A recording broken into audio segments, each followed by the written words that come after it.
If a nose scratch proved lying, why do courts still need evidence?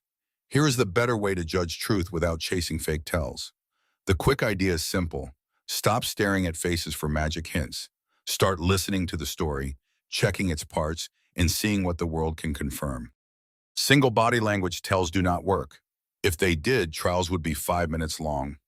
A juror would swat a blink, call it, and go to lunch. That is not how it goes. Real decisions hinge on timelines, records, and what checks out. Real lie detection comes from content, consistency, and corroboration. Content is what is said. Consistency is how it holds up across time.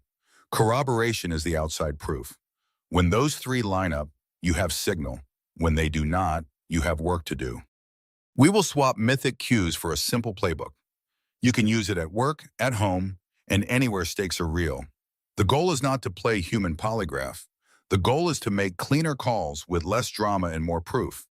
Here is the data shock. Across hundreds of studies with tens of thousands of judgments, people land near 54% at spotting lies. That is a hair above a coin flip. Not exactly mind reading, it is humbling and it is useful. It gets stranger. People are consistently better at spotting truths than lies. We correctly identify truths about 61% of the time, but correctly spot lies less than half the time. This is called the truth bias, and it is not a bug, it is a feature of social life. Society runs on a default assumption of trust. Without it, every transaction, every conversation would grind to a halt under the weight of constant verification. This bias makes us efficient, but it also leaves a back door open for deception. If fidgets and eye gaze were reliable, accuracy would not hover near chance after all that research. The signal would pop. It does not. That is why vibe reading fails in the wild. We need a different anchor. Consider airport security. A famous program spent close to $200 million a year to train staff to flag suspicious behavior. Lots of hours, lots of checklists, lots of nervous travelers. Independent auditors later checked results. The behavior indicators did not reliably beat chance at finding real threats. The program became a cautionary tale. Money and confidence do not make weak signals stronger. If posture and gaze worked, an airport would show it fast. High stakes, huge sample size, clear outcomes. The gains would be obvious. They were not. That should reset how we judge cues.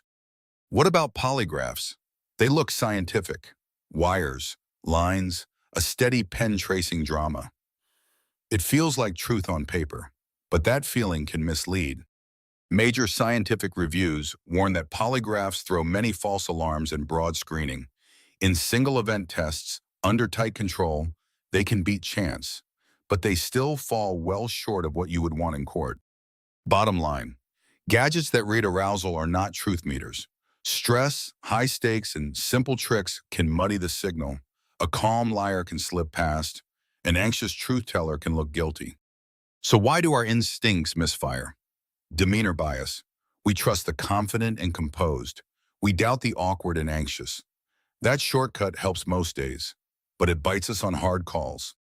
Sophisticated liars know this. They aren't the shifty, nervous caricature we see in movies. They actively perform honesty. They know we expect liars to avoid eye contact, so they offer a steady, reassuring gaze. They know we look for fidgeting, so they remain calm and still. They rehearse a simple, plausible story, free of the messy, contradictory details that often accompany genuine recall.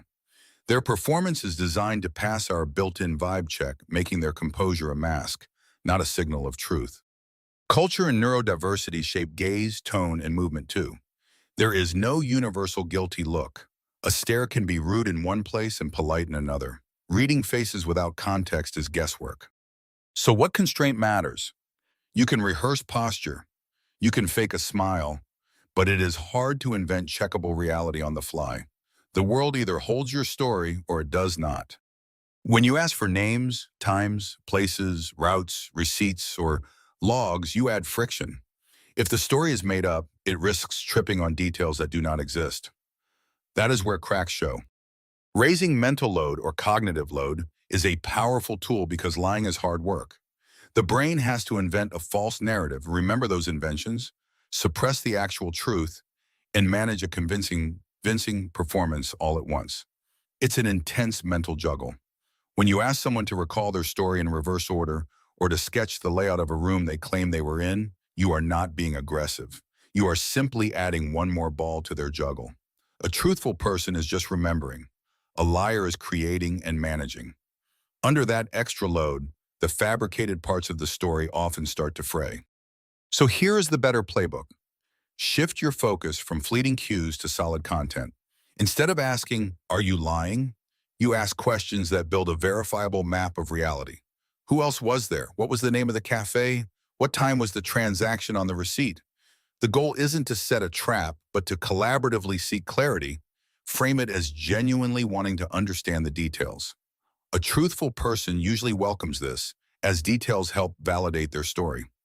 A deceptive person often finds this process deeply uncomfortable, as each detail is a potential point of failure. Use reverse order recall or varied starting points. Start from the end and walk back, or begin from the middle. This gently raises load and often boosts useful detail in truthful accounts. Compare statements over time. Written or recorded versions reveal drift. Tiny changes pile up. Truth tends to be stable on the key parts. Lies need patching. Then check receipts, zhongs, messages, and location clues. Proof beats performance. Evidence-based interviewing goes this route. Modern models favor open, calm questions. The goal is a rich account. Not a confession theater. You invite detail, you do not feed it. There is a simple technique called a cognitive interview. It often boosts correct recall by roughly a third without a big jump in errors. More detail means more to verify. That is where accuracy improves. Now, a concrete example.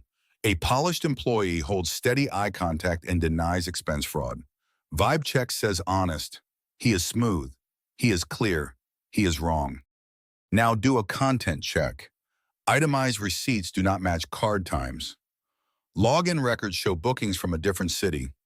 Vendor numbers repeat like copy-paste. The calm story cracks under light. The truth surfaced from inconsistencies in third-party data. Not a twitch, not a blink, not a scratch. Charisma met an audit. The audit won. So how do you use this in daily life without turning every conversation into an interrogation? The key is to approach with curiosity, not suspicion. Instead of hunting for a tell, just ask clarifying questions as if you're trying to picture the story yourself. Oh, the new restaurant downtown? Which street is that on again? I want to check it out. You're asking for simple, specific details you could check if it mattered. Often you won't even need to. The way the details either flow easily or cause hesitation is information in itself. Let silence work. Do not rush to fill gaps. People often add useful detail when you hold a calm pause. It feels kind. It is also effective. Revisit later, or ask from a different starting point. Stable stories stay stable. Performances drift. Patterns and proof beat performances over time. A few caveats. Body language is not worthless. Shifts from a person's own baseline can prompt smart questions. Just do not treat any single cue as a verdict. Lab claims often outrun real life. Stress and countermeasures change things. Techniques that raise mental load or ask for verifiable detail. Improve your odds. They are not magic detectors. Corroboration still decides. And finally, always remember that there is no single baseline for human behavior. Differences in culture, anxiety, or neurodiversity profoundly affect how people communicate. For someone on the autism spectrum, direct eye contact might be intensely uncomfortable. For someone with social anxiety, fidgeting might be their default state under any kind of scrutiny. Reading these behaviors as signs of deception is not just inaccurate, it's unfair. Intent is in the content and its consistency, not in a style of communication that doesn't match our own. So here is the reframe to keep. Truth isn't found in a fleeting expression on someone's face. It's found in the structure of their story and how that story connects to the real world. Anchor your judgment on content, consistency, and corroboration. Let the facts do the heavy lifting.